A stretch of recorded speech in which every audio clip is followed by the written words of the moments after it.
السلام عليكم ورحمة الله وبركاته طلابنا الأعزاء طلاب أولى ثانوي وطلاب أولى بكالوريا دفعة 2027.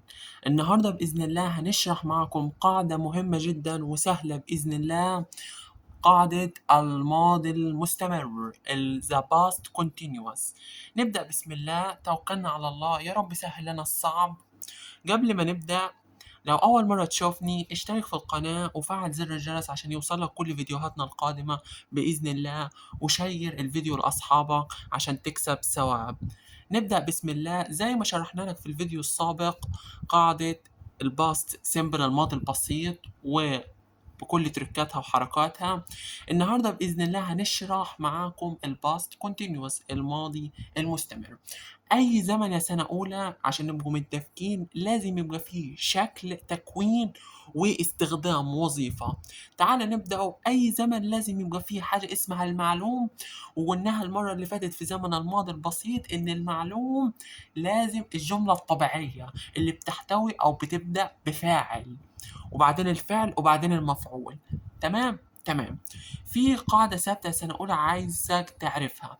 لما أقول لك زمن مستمر اعرف على طول إن لازم يكون في اي ان جي. زمن مستمر لازم يكون في اي ان جي. تمام. نبدأ بسم الله. الشكل بتاع زمن الماضي المستمر ده يا مستر ايه شكله في المعلوم؟ هيتكون من فاعل عادي subject في الطبيعي، وبعدين هيتكون من كلمتين was aware زائد فعل مضاف له اي ان جي، واحنا لسه متفقين بدل مستمر يبقى لازم في اي ان جي. was aware زائد اي ان جي. تمام. was انت عارفها بتيجي مع الفاعل المفرد، where بتيجي مع الفاعل الجمع. تمام. تعالى ندي مثال عشان نفهم اكتر. The mechanic was repairing the car، يعني الميكانيكي was repairing بيصلح the car العربية.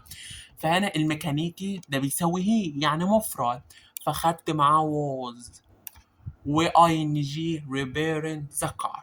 تمام. ده المعلوم اللي بيبدأ بفاعل was و were بعدين ing عشان مستمر. تمام حلو. تعالى بدل خدنا المبني للمعلوم، تعال ناخده المبني للمجهول اللي احنا متفقين عليه سنة أولى إن لازم يبدأ بإيه؟ بالمفعول. تمام، بالأوبجكت صح. تعالى نبدأ بالأوبجكت. يبقى هنبدأ بالأوبجكت المفعول، بعدين was aware. هحط كلمة جديدة دي يا سنة أولى ركز لي فيها عشان هو مستمر، فأنا لازم هحط بين، دي الإضافة الجديدة. يبقى انا همشي زي ما انا، مفعول was aware بس هحط بين وبعدها التصريف الثالث. واي مجهول يا سنه اولى لغايه ما توصلوا ثالثه ان شاء الله، اي مجهول تسمعه لازم في تصريف ثالث، دي تحفظها يعني قاعده ثابته على طول. تمام تمام. بس هنحطه بين was were والتصريف الثالث بين كده في النص. تمام. تعالى ندوا المثال. the car السيارة ده المفعول غير عاقل زي ما قلت لك يا سنة أولى المرة اللي فاتت، was being repaired by the mechanic.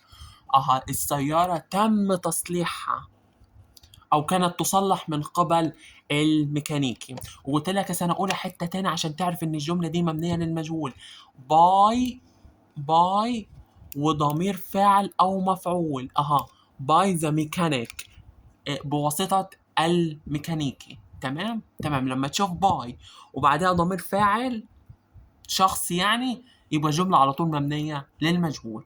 تمام تمام. ده بالنسبة للتكوين يا سنة أولى من ناحية المبني للمعلوم والمجهول. تمام. تعال ننتقل على النفي. عايز أنفي النيجاتيف فورم، شكل النفي بتاع الماضي المستمر بطريقة بسيطة. هو بيتنفي من كلمتين، يا wasn't يا weren't بس. ممكن اقول was not وممكن اقول wasn't، بس المشهورة اكتر wasn't و weren't. wasn't و weren't دول المشهورين اكتر. تمام. ندي مثال عشان نفهم. he wasn't studying when I called. هو لم يذاكر بينما أنا ندهته، عندما أنا ندهته أو اتصلت بيه. هو ما ذكرش لما أنا اتصلت بيه. تمام، يبقى خدت wasn't عشان هي وبعديها ing.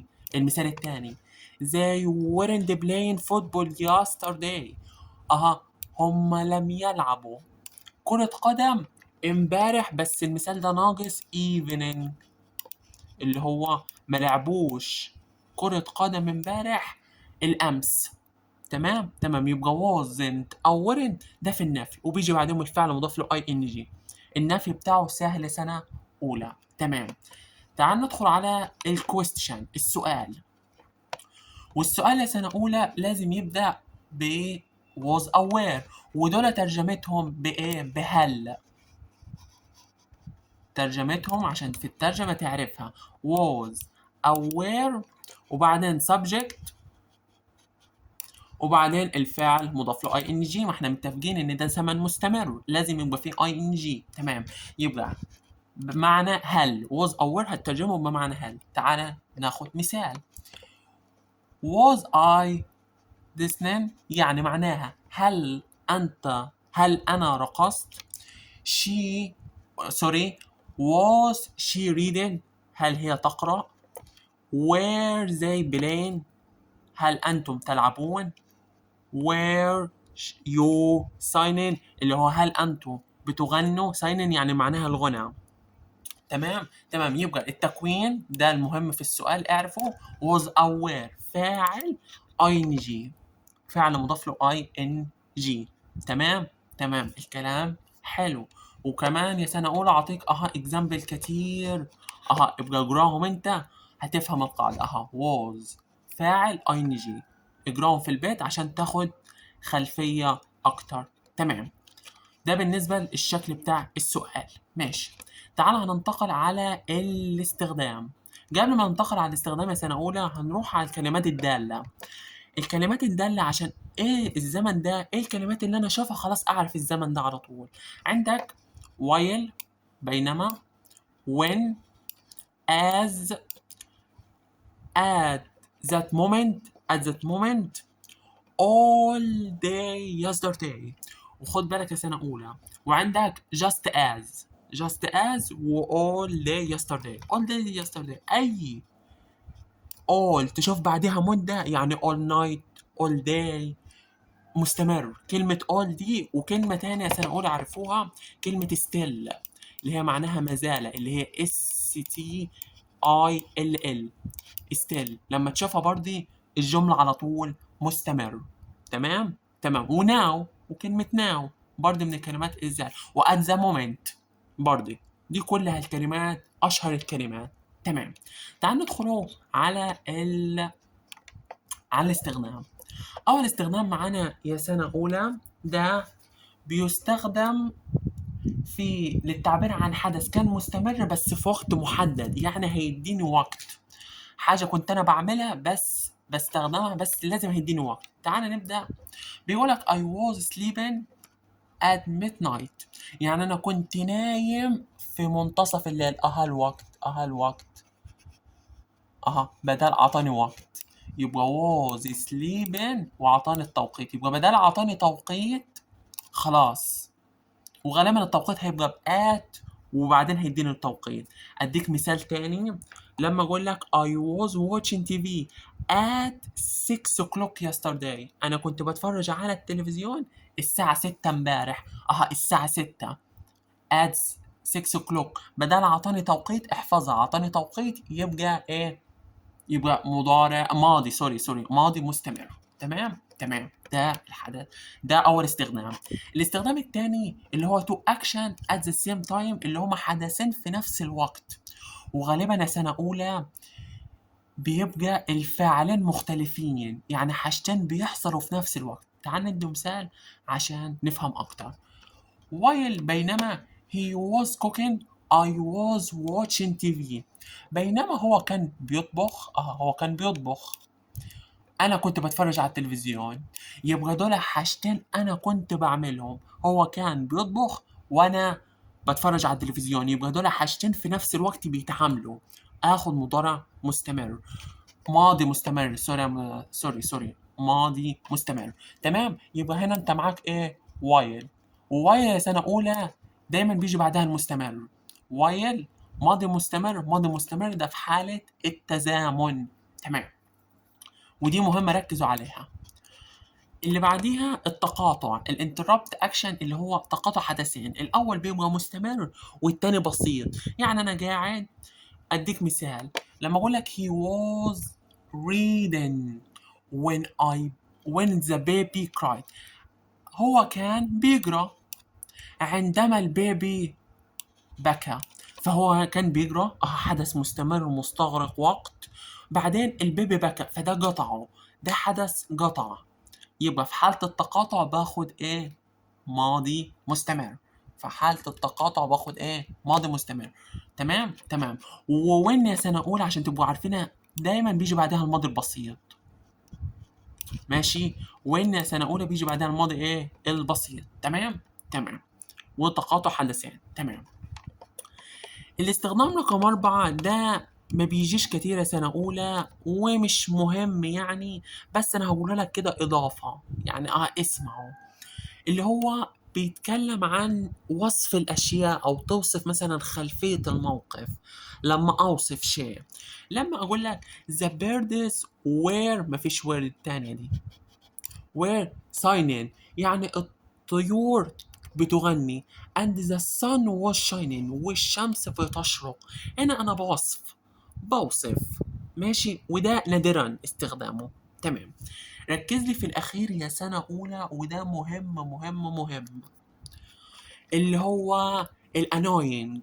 أنا بستخدم الماضي المستمر في التعبير عن الضيق.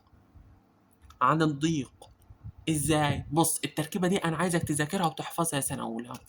باخد فاعل، بعدين was aware، بستخدم always، وبعدين فعل مضاف له ing. تاني، فاعل was aware بستخدم always، وبعدين فعل مضاف له ing. لما تشوف التركيبة دي اعرف انك انت هتاخد ماضي مستمر على طول.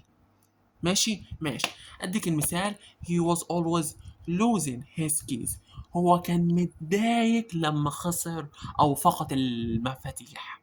تمام تمام. ركزوا في الاستخدام ده. اهم 3 سنة اولى، الاول والتاني والتالت والاخير، ده مش مهم. ده مش مهم. تمام.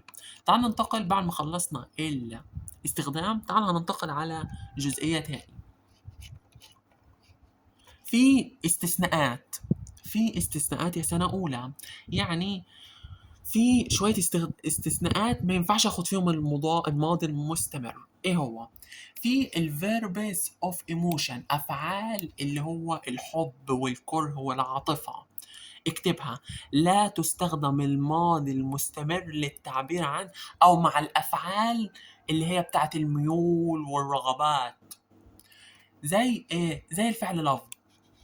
love معنى يحب، hate يكره، dislike يكره، ماشي، prefer. تمام. الافعال دي ما ينفعش اخد معاها مستمر. يعني بص المثال هيوضح لي اكتر. لما اقول لك I was loving this move، انا بحب الفيلم. هنا ما ينفعش احط لها ing. غلط غلط غلط. اما انا قلتها ايه؟ I loved this move، دي صح، اجيبها في الماضي البسيط. تمام. برضي استثناء تاني اللي هو الفيربس اوف نوكليدج، اللي هم افعال المعرفه. ايه افعال المعرفه يا مستر؟ اللي هو زي believe يعتقد، mean يقصد، understand يفهم، need يحتاج، prefer يفضل، think يعتقد. تمام. وفي الفعل know بمعنى يعرف. هنا know جبته في زمن ايه؟ مستمر، لا ما احطوش في الاي ان جي، اجيبه في زمن ايه؟ خلاص الماضي البسيط اللي هي she knew the answer، هو عرف الاجابه او هي عرفت الاجابه. تمام تمام. يبقى كده ما ينفعش الافعال او الحاجتين الشاذين اللي انا قلتهم ما ينفعش احطهم في المستمر. تمام تمام ماشي. ندخل على آخر حاجة سنة أولى ودي ليها علاقة بالمحاضرة اللي فاتت، اللي هو شرح used to. دي كان ليها علاقة بزمن الماضي البسيط ولكن احنا حبينا نشرحها لكم النهاردة. بكل بساطة used to دي بتيجي بعديها الانفينيتيف المصدر. used to بعديها المصدر ومعناها اعتاد أن. لما اديك مثال اقول لك he used to ride a bike when he was a kid. انا كنت متعود ان انا اركب العجلة لما كنت طفل. كده. تمام. النفي بتاعها سنة أولى عايزكم تعرفوه، فاعل didn't used to وبعد used to المصدر. كتير منكم هيقول لي ليه يا مستر خدت used to، ليه ما قلتش used to؟ عشان اقول لك احنا متفقين المره اللي فاتت ان didn't تحب المصدر، يبقى كده هقول النفي ايه؟ didn't used to وبعدين الفعل في المصدر. نبدا نقول مثال I didn't used to like vegetables، يعني انا ما بحبش الخضروات. I didn't used to like vegetables، انا ما بحبش الخضروات. تمام. اخر حاجه عايزك تعرفها لي في السؤال الكويستشن، شكل السؤال بتاع used to بيبقى ازاي شكله؟ طبعا بيتكون من did، و did دي معناها هل، وبعدين subject فاعل، وبعدين used to، وبعدين الانفينيتيف الفعل في المصدر. did they used to live in this house، يعني هل اعتادوا أن يعيشوا في هذا المنزل؟ هل أنتم متعودين أنكم تعيشوا في هذا المنزل؟ ده التكوين بتاعها did فاعل used to live المصدر. أوكي ده تكون